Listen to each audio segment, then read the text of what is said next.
challenges, as has been alluded to by presidential candidates.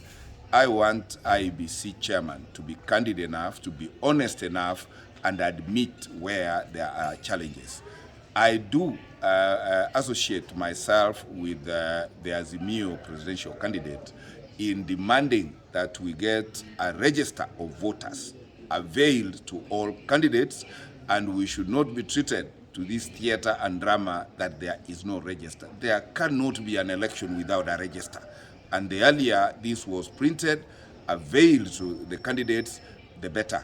And let also IEBC be careful that when they are giving the exact number of ballot papers for the polling stations, in the event there is an accident and some of those polling papers or ballot papers do not arrive at a polling station, if there are no contingency measures, this is a recipe for possible chaos. The former IEBC operations of having contingency measures so that in the event the available ballot papers are soiled, lost, or damaged, there were contingency measures to ensure continuity.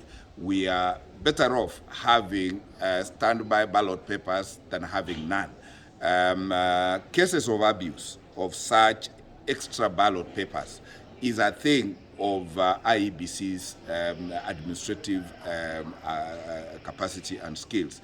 They should not use this as an excuse to bring only the exact number of ballot papers to a polling station, and in the event those exact number of ballot papers, anything happen to them, it means that there will be no election in that polling station. That is a disaster that we cannot afford. So as a nation, let us also be consulted. Public participation is mandatory whenever IEBC and any other state agency is taking a decision. A decision of that nature that affects a possible vote in a polling station should have been taken only after public participation.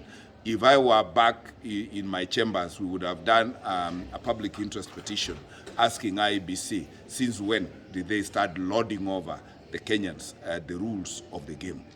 Every Kenyan must always be involved in every decision, particularly any decision that affects the rules of the game of IEBC.